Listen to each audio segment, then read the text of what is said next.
पावभाजी बनायची आहे. मिरच्या चिरीचे. आता या ठिकाणी बटाटे. आता या सगळ्या भाजीसाठी 1 किलो बटाटा घेतला, निम्मा कोबी घेतलेला आहे, 1 पावशेर शिमला घेतलेली आहे, फ्लावरचा मीडियम साईजचा गड्डा घेतलेला आहे, वाटाणा या ठिकाणी पावशेर घेतलेला आहे. आता वाटाणा सोलून घेतला, बाकी सगळं आजीने अशा पद्धतीने कापलं.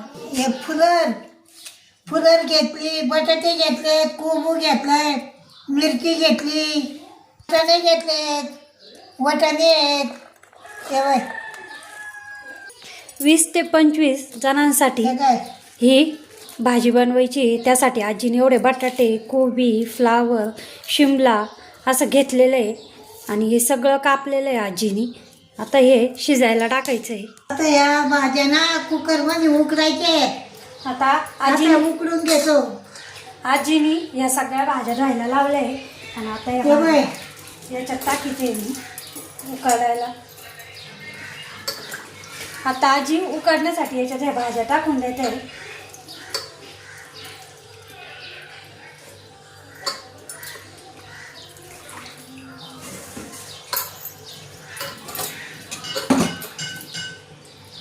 आता भाजी जास्तीची आहे, जवळजवळ 20 ते 25 जणांसाठी भाजी बनवायची आहे.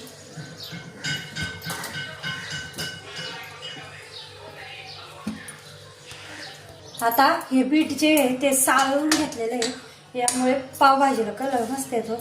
आता ते कापून घेते. आता एवढ्या भाजीला 1 बीट घालते.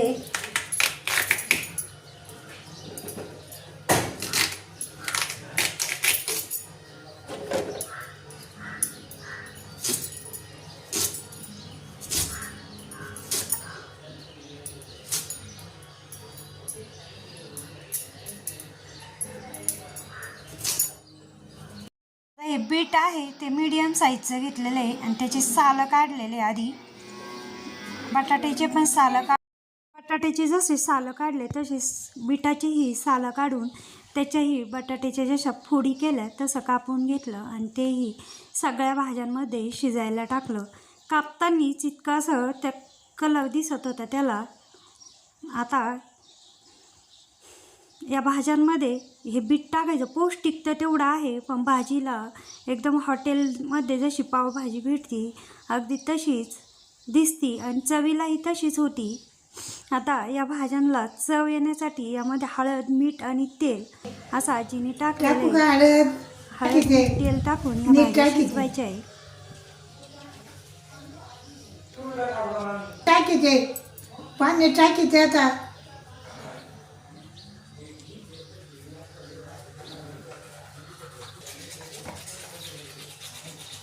झाकण लायचे. आता त्यानं घेतो.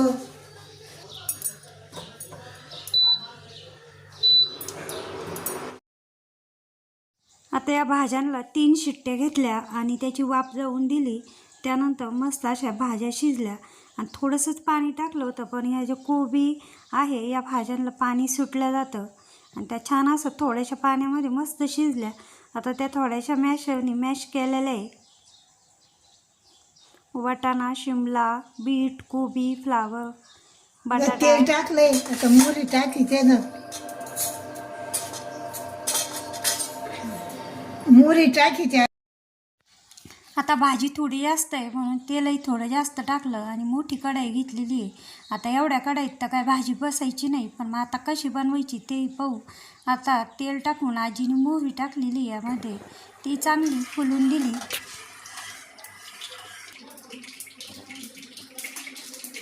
टाकीचे. आता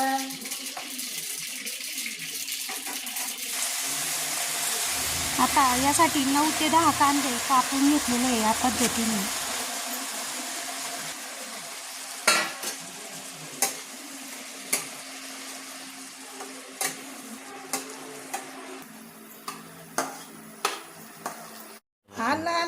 चटणी टाकीची. आता आजीने आलं लसणाची पेस्ट टाकलेली आहे पावभाजीमध्ये. आता चटणी टाकीचे.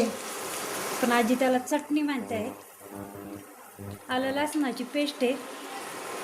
लसणाची आलं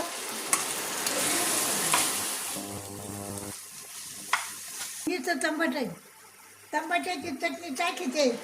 आता ही टोमॅटोची पेस्ट आहे, ती पण आजीने टाकली. आता यावर चटणी टाकतं परतून घेते. आता चांगली परतून घेते ना.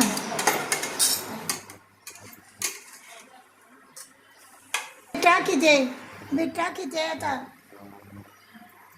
एवढं मीठ. लाल तिखट मोठे 2 चमचे टाकलेले आहे. आता लाल तिखट अंदाजानुसार किती तिखट आहे तसं पाहून हे लाल तिखट टाकलं. हळद टाकली, थोडीशी 1-1.5 चमचा धनापूड टाकली. आता यामध्ये 2 मोठे चमचे पावभाजी मसाला, पावभाजी जास्त आहे त्या अंदाजानुसार पावभाजी मसाला टाकलेला आहे, बाकी कोणतेही मसाले टाकले नाही.